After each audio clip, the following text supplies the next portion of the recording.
A cada dia fica mais evidente que a nossa grande mídia já não nos serve como meio de informação.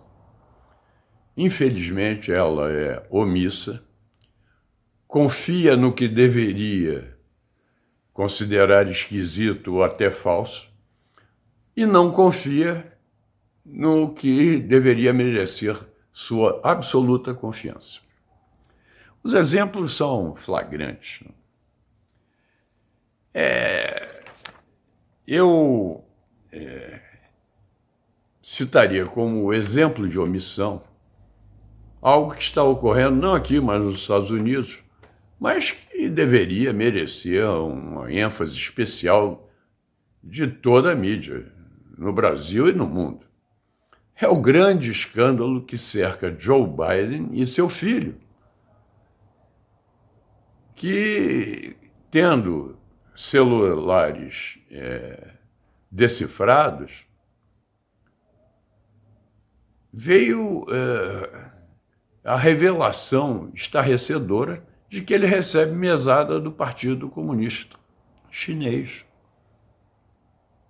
E que isso vem acompanhado de cenas deprimentes em que ele participa com crianças chinesas. Isso está sendo omitido.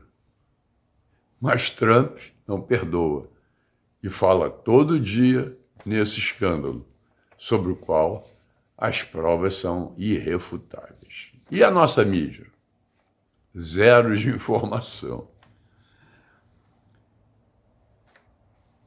Em relação à confiança e desconfiança, quando o nosso ministro da Ciência e Tecnologia anuncia o resultado de uma pesquisa de uma substância com seus efeitos sobre a Covid-19, a nitazoxanida,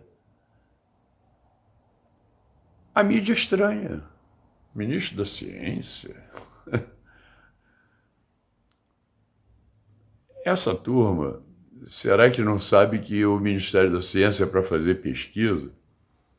Será que eles acham que o Ministério da Ciência é para tratar de futebol? Ou só de astronáutica, porque o nosso ministro é astronauta? Brincadeira. Quando o Bolsonaro, na ONU, num pronunciamento muito bom, defendendo a nossa soberania, falou na generalização, na necessidade de conter a cristofobia, a mídia estranhou. Cristofobia? Que neologismo é esse? Ora, essa turma toda tem psiquiatra, psicólogo, analista. Pergunta a eles. Eles vão falar na sua grande raiva, na hidrofobia, na grande raiva Bolsonaro, na bolsonarofobia que vocês têm. O incêndio dessas duas igrejas chilenas veio corroborar o aviso que Bolsonaro, em muito boa hora, deu ao mundo. Nós precisamos conter esse ódio entre as religiões. Nós precisamos preservar a liberdade religiosa. Em relação a esse incêndio, interessante foi que a mídia não notou a demora do Papa em se pronunciar a respeito. Algo muito estranho, num episódio tão massacrante para a Igreja Católica. Mas a mídia não notou essa hesitação papal. Depois desse incêndio, ocorreu algo muito dramático na França. Aquele professor decapitado por ter, numa aula, mencionado uma blasfêmia que foi feita contra os muçulmanos, mas que, pela liberdade de expressão, a liberdade de cátedra, era uma parte cabível de sua lição. Isso despertou Macron para a preservação da liberdade de expressão, da liberdade de cátedra, da liberdade religiosa.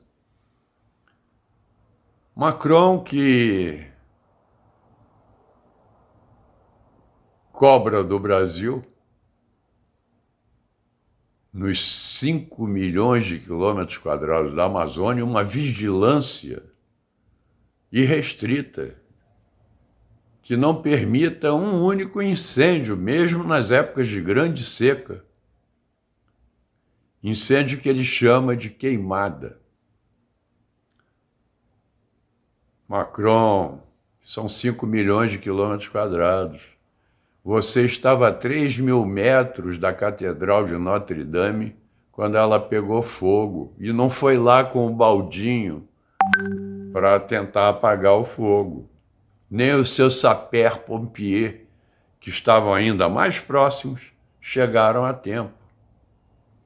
Aliás, depois desse incêndio das igrejas chilenas, eu começo, embora não acredite em teoria da conspiração, a desconfiar muito dos laudos sobre o incêndio na Notre Dame.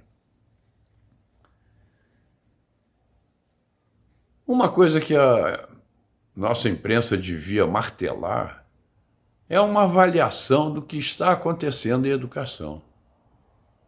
No Brasil, principalmente, é claro.